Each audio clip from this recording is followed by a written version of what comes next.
زکوٰۃ ہم کس کو ادا کریں گے، زکوٰۃ کس کو دی جائے گی، کس کو نہیں دی جائے گی۔ رسول اللہ کے زمانے میں تو بیت المال کا معاملہ تھا کہ ساری زکوٰۃ ایک جگہ جمع ہو گئی، وہاں سے تقسیم ہو رہی ہے، لوگ وہاں آ رہے ہیں۔ اس سے پہلے یہ سمجھ لیا جائے کہ حجت اللہ جو ایک کتاب ہے، اس کے مصنف حضرت مولانا شاہ ولی اللہ محدث دہلوی رحمۃ اللہ علیہ، کتاب کا پورا نام حجت اللہ البالغہ ہے، اس کی تقریباً دوسری جلد میں یہ وجہ لکھی ہے زکوٰۃ کی، یہ مصلحت لکھی ہے۔ دو مصلحتیں ہیں زکوٰۃ ادا کرنے کی، زکوٰۃ کی اسلام میں۔ پہلی مصلحت یہ ہے کہ زکوٰۃ کے ذریعے سے معاشرے میں ترقی ہوتی ہے، ڈیولپمنٹ ہوتا ہے۔ اگر زکوٰۃ ادا کرنے کے بعد ترقی نہیں ہو رہی ہے تو ہم کو اپنی زکوٰۃ پر نظر ڈالنی ہے کہ ہم پوری ادا کر رہے ہیں یا نہیں، یا صحیح جگہ پہنچ رہی ہے یا نہیں۔ دوسری جو مصلحت لکھی وہ یہ کہ زکوٰۃ ادا کرنے سے غربت ختم ہوتی ہے، لہذا اللہ کے رسول علیہ الصلاۃ والسلام کے زمانے میں جب زکوٰۃ فرض ہوئی تو بتاتے ہیں تقریباً 8 یا 10 مہینے کا وقت گزرا تھا کہ غربت جو ہے ختم ہو رہی تھی یا تقریباً ختم ہو چکی تھی۔ زکوٰۃ صحیح طور پر ادا کی گئی تو حضرت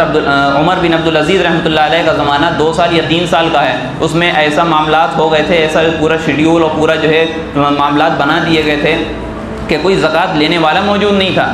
کیوں؟ کیونکہ زکوٰۃ صحیح طور پر ادا کی جا رہی تھی۔ آج ہماری زکوٰۃ کہاں کہاں پر جاری ہے ہم کو خود دیکھنا ہے، اور ہم زکوٰۃ پوری نکال لیں یا نہیں نکال لیں یہ ہمیں خود اس کی فکر کرنا ہے، اس کو خود ہم کو غور کرنا ہے۔ ظاہر سی بات ہے مال اللہ کا دیا ہوا ہے تو اس کا مطلب یہ نہیں کہ ہم جہاں چاہیں وہاں دے دیں، اس کا ایک اصول ہے، ایک کرائٹیریا ہے، اللہ تعالیٰ نے حدیں بتائی ہیں کہ ان لوگوں کو دی جائے گی،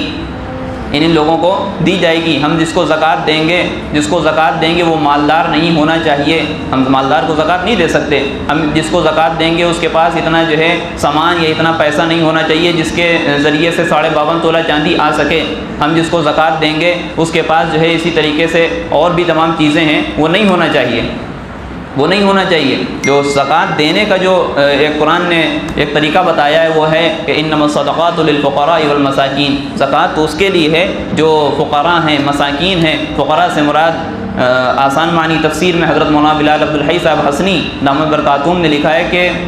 فقراء سے مراد وہ ہیں کہ جن کے پاس کچھ بھی نہ ہو، اور مساکین سے مراد وہ ہیں جن کے پاس بقدر ضرورت نہ ہو، یعنی مہینے بھر کا خرچہ ان کا نہ چلتا ہو، اتنی ان کی آمدنی ہو۔ تو ہم فقراء کو دیں گے، مساکین کو دیں گے، والعاملین علیہا، اور جو زکوٰۃ وصول کرنے پر مامور ہیں ان کو بھی زکوٰۃ کا پیسہ دیا جا سکتا ہے، جن کو آج ہم اپنی زبان میں سفیر کہتے ہیں، جو مدارس سے آتے ہیں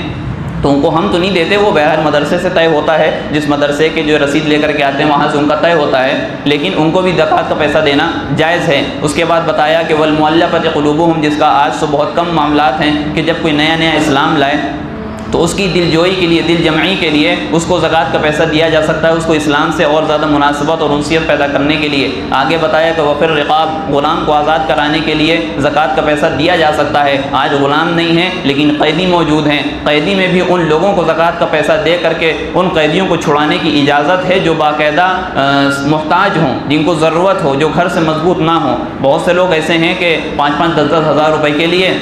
ان کے پاس پیسہ نہیں ہوتا، لہٰذا جیل میں سڑ رہے ہیں۔ تو بڑی بڑی جو تنظیمیں ہیں، جمعیت علماء ہے اور بھی تمام تنظیمیں ہیں، وہ پھر پیسہ دے کے ان کو چھڑاتی ہیں۔ تو یہاں پہ زکوٰۃ کا پیسہ دینا بالکل جائز اور درست ہے، قرآن کہہ رہا ہے۔ اور اس کے بعد بتایا والغارمین، قرض دار کو زکوٰۃ دی جا سکتی ہے۔ کوئی اسی کے پاس بہت سارا پیسہ ہے لیکن اس کے پاس اتنا قرض اس نے لے کر کے رکھا ہے کہ جب قرض ادا کرے گا تو اس کے پاس اتنا پیسہ نہیں بچے گا جس سے 52.5 تولہ چاندی آ سکے، لہذا اس کو بھی زکوٰۃ دی جا سکتی ہے، وفی سبیل اللہ، اللہ کے راستے میں جو جہاد وغیرہ کے کام ہیں اس میں بھی زکوٰۃ دی جا سکتی ہے، جو آج اس کا تصور نہیں ہے۔ وابن السبیل، اور مسافر کو زکوٰۃ دی جا سکتی ہے۔ کوئی شخص اپنے علاقے میں، اپنے شہر میں، اپنے وطن میں بھلے ہی بہت زیادہ مالدار ہو، لیکن جب وہ سفر کے لیے گیا اور وہاں جا کر کے اس کو ایسی نوبت اور ایسے حالات پیش آ گئے کہ اس کے بعد پیسہ ختم ہو گیا۔ آج کے زمانے میں یہ کہہ لیں کہ پیسہ منگانے کی بھی کوئی سہولت نہیں، اس کا پرس چوری ہو گیا، ATM چلا گیا، کوئی جاننے والا نہیں، لہٰذا وہاں پر بقدر ضرورت زکوٰۃ کا اس کو پیسہ دینا جائز ہے۔ مسافر ہے وہ،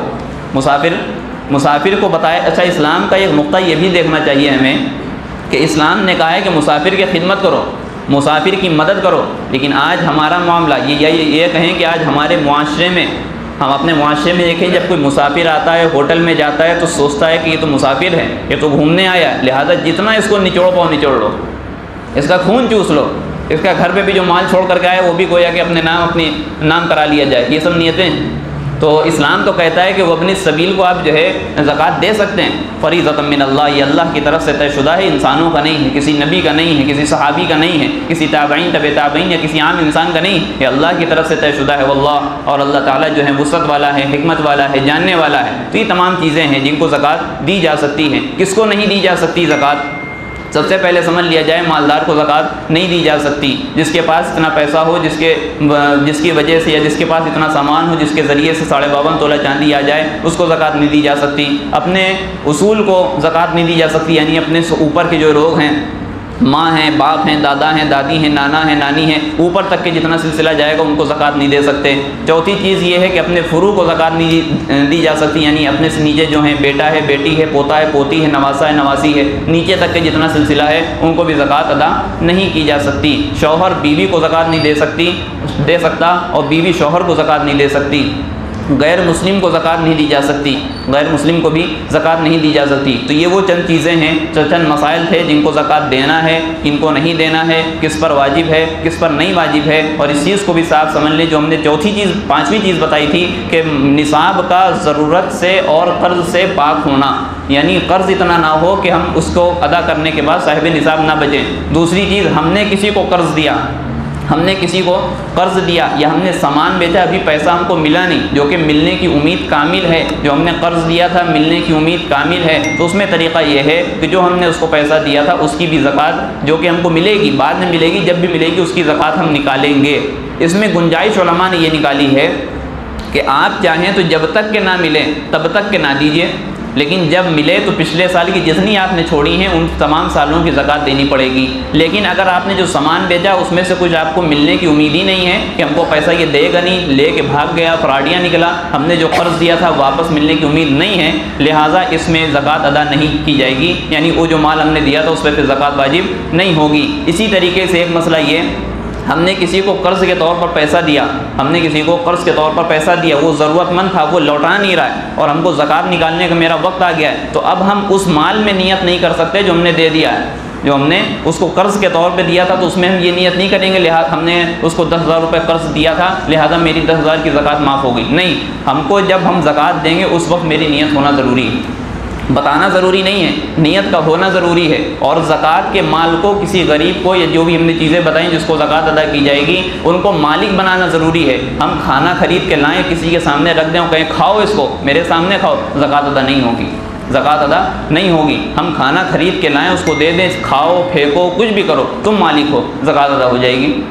مال سے بھی ہو سکتی ہے، کوئی سامان خرید کے بھی دیا جا سکتا ہے، تو تمام چیزیں ہیں جس سے زکوٰۃ ادا ہو جائیں گی۔ ان کے علاوہ بہت سارے مسائل ہیں جو بھی ذہن میں شاید نہیں ہیں، لہٰذا اللہ تعالیٰ سے دعا ہے کہ ہم سب کو کامل طور پر، مکمل طور پر جو اسلام نے قواعد اور اصول اور مسائل بتائے ہیں، ہم کو اس طور پر زکوٰۃ ادا کرنے والا بنائیں، جو زکوٰۃ ادا کرتے ہیں ان کے زکوٰۃ کو قبول فرمائیں۔ آمین وآخر دعوانا ان الحمد للہ رب العالمین۔ ویڈیو اگر اچھی لگی ہو تو لائک کریں، شیئر کریں اور چینل کو سبسکرائب کرنا نہ بھولیں، اور ساتھ ہی ساتھ بیل آئیکن کو پریس کریں تاکہ نئی ویڈیو کی نوٹیفیکیشن آپ کو ملتی رہے۔